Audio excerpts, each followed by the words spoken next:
Honey trap की तैयारी का गंभीर आरोप लगे हैं। सूत्रों के हवाले से मिली जानकारी के मुताबिक डॉक्टर आदिल का प्लान था सहारनपुर को आतंकियों का सेफ ठिकाना बनाना। ये खास रिपोर्ट आपको हम दिखाते हैं।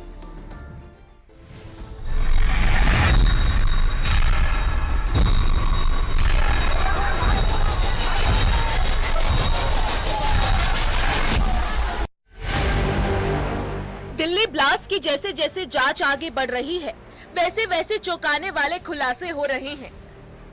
ब्लास्ट की जांच में हनी ट्रैप की बात भी सामने आ रही है, क्योंकि जांच एजेंसियों को डॉक्टर आदिल के मोबाइल से कई कश्मीरी लड़कियों की फोटोज मिली है। आशंका है कि इन लड़कियों के जरिए सहारनपुर के कुछ डॉक्टर्स और अन्य प्रभावशाली लोगों को हनी ट्रैप किया जाना था। हनी ट्रैप के जरिए ब्लैकमेल कर इनकी मदद से सहारनपुर को आतंकवादियों के लिए सुरक्षित ठिकाना बनाने की साजिश रची जा रही थी। सूत्र बता रहे हैं कि डॉक्टर आदिल देर रात इन लड़कियों से चैटिंग करता था। ये चैट्स आतंकी नेटवर्क से जुड़े हो सकते हैं। सहारनपुर को बेस बनाने के पीछे मकसद भी था। वो मकसद था आतंकियों को छिपने की जगह देना और आगे की साजिशों को अंजाम देना। व्हाइट कॉलर टेरर मॉड्यूल की जांच में जुटी एजेंसीज को चौंकाने वाली जानकारियां मिली हैं। सूत्रों की माने तो सहारनपुर से गिरफ्तार डॉक्टर आदिल के मोबाइल से तमाम कश्मीरी लड़कियों की तस्वीरें मिली हैं। ये बात भी सामने आई है कि कुछ एनक्रिप्टेड चैट्स भी डॉक्टर आदिल के मोबाइल से मिली है। अक्सर रात के समय डॉक्टर आदिल लंबी लंबी चैट्स कर रहा था। अब एजेंसियों को आशंका है कि कहीं ऐसा तो नहीं है हनी ट्रैप के जरिए सहारनपुर के तमाम डॉक्टर्स और रसूखदार लोगों को फंसाने की साजिश हो रही थी। लेकिन ये तो सिर्फ एक हिस्सा है। दिल्ली ब्लास्ट में शामिल आतंकियों ने कानपुर से मोबाइल सिम खरीदे थे। कुछ 6 सिम कार्ड कानपुर से लिए गए, जबकि नेपाल से second hand mobile phone import किए गए। जांच में पता चला कि ब्लास्ट के लिए 7 मोबाइल और 17 सिम का इस्तेमाल हुआ है। चौंकाने वाली बात यह है कि सभी सिम फर्जी आईडी पर खरीदे गए थे। नई दिल्ली ब्लास्ट का कानपुर कनेक्शन सामने आ गया है। इस पूरे मामले की जांच में जुटी एजेंसीज को अहम सबूत हाथ लगे हैं। ये बात सामने आई है कि आरोपियों ने जो मोबाइल और सिम कार्ड इस्तेमाल किए, उनमें से 6 सिम कार्ड कानपुर से खरीदे गए थे। अभी तक की जांच में यह बात साफ हुई है कि पूरी वारदात को अंजाम देने के लिए 7 मोबाइल और 17 सिम कार्ड खरीदे गए।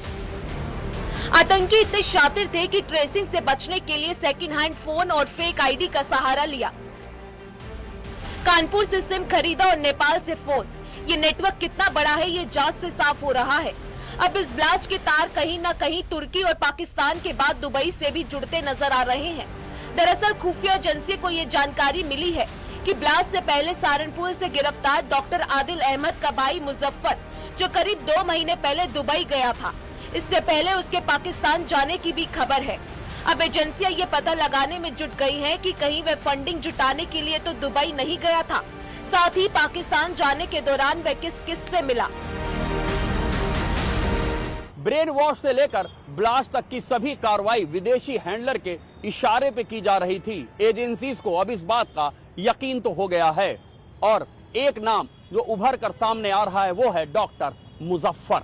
डॉक्टर मुजफ्फर डॉक्टर आदिल का भाई है, और ये माना जा रहा है कि दुबई में बैठकर मुजफ्फर ही तमाम डॉक्टर्स को निर्देश दे रहा था।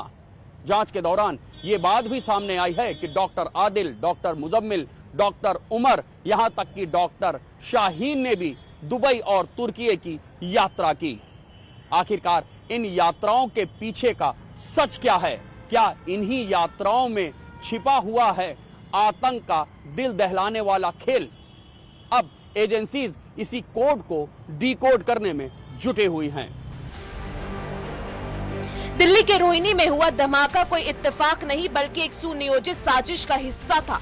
सहारनपुर के कुछ डॉक्टर्स और वो लोग सुरक्षा एजेंसियों के रडार पे हैं, जो हनी ट्रैप के शिकार हो सकते थे। कश्मीरी कनेक्शन, फर्जी सिम, सेकंड हैंड फोन, ये सब आतंकी मॉड्यूल की कहानी बताने के लिए काफी है। इन सब के बीच क्या सहारनपुर आतंक का नया हब बनने वाला था, इसकी भी जांच जारी है।